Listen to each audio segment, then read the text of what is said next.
ચાલો હું નીકળું છું ઓફિસ જવા માટે. બાયડીનો ગુલામ. મમ્મી શું કીધું તમે? કાંઈ નહીં, હું તો મોબાઈલ જોતી હતી. મને બધી ખબર છે, તમે મોબાઈલ નહોતા જોતા, મને સંભળાવતા હતા. હા, તને જ સંભળાવતી હતી. તું તારી વહુના પગમાં પડ તો કવત તેને. મને ખબર જ છે કે જમાનો બદલાઈ ગયો છે, પત્ની પતિને એના ઈશારે રાખે છે, પણ એનો અર્થ એવો થોડો છે કે એના પગમાં પડી જવાનું. અને તને ખબર છે કે ઓલા બાજુવાળા શું કહેતા હતા?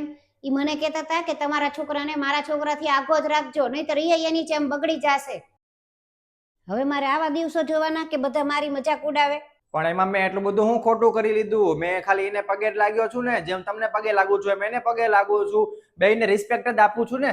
અરે પણ હું તો તારી માં છું, મેં તને જન્મ દીધો છે, તને પાળી પોસીને આવડો મોટો કર્યો છે, અને આ આટલું બધું ઘર બધું ઊભું કર્યું છે એમાં મેં કેટલી મારી જાત કસી નાખી છે, તો મને તો પગે લાગત તે ને. અને તું તારી વહુની હારે મારી બરાબરી કરેસ? એવું તો હોય જ તે નહીં ને.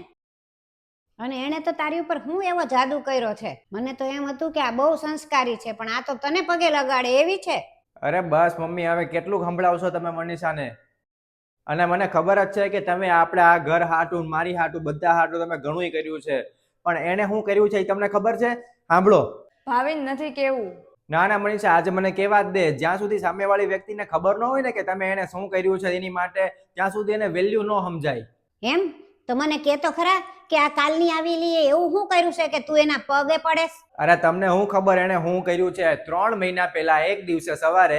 ભાવિન, આ બંગડી તમે રાખો અને સોનલની પાસે ગીરવે મૂકી દેજો, અને જરાય તમે ચિંતા ન કરતા, ને બાકી કાંઈ પણ હોય ને તો બી મને કહેજો. અરે પણ મનીષા. અરે મારે કાંઈ નથી સાંભળવું, અને જે મારું છે એ તમારું જ છે, એટલે કાંઈ પણ થાય ને તો મને કહેજો ને, હું તમારી સાથે જ છું. આલ્યો રાખો, ચિંતા ન કરો. હવે સમજાણું મમ્મી તમને કે આને શું કર્યું છે આપણી માટે, મારી માટે, તમારી માટે, આ ઘર માટે?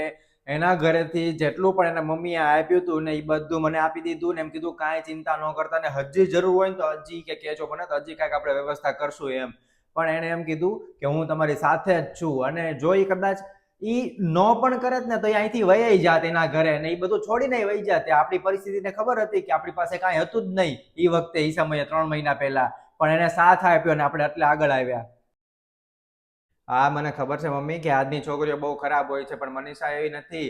અને આજના છોકરા હોય એવા કઈ એનથી કઈ બહુ સારા નથી હોતા, એ તો એનથી નહીં વધારે ખરાબ હોય છે. એ તો કેટલુંય મારપીટ કરતા હોય છે ને ઘણી બધી વસ્તુને હેરાન કરતા હોય છે. અને ઉપરથી તો તમારે ખુશ થવું જોવે કે તમારો છોકરો રિસ્પેક્ટ કરે છે, તમારી તે ને પત્નીની તે. અને બધાની અલગ અલગ રીત હોય છે રિસ્પેક્ટ આપવાની, તો હું પગે લાગીને રિસ્પેક્ટ આપું છું, બીજું અત્યારે હું કઈ કરી નથી શકતો, તો પછી એ રીતે. અને મમ્મી, હું જે રીતે હું કઈ એને રિસ્પેક્ટ આપું છું ને, એ આજુબાજુ વાળાને જે તમને કહી જતા હોય ને એ બધાને કહી દેજો કે આને ગુલામી ન કહેવાય, આને રિસ્પેક્ટ આપી કહેવાય.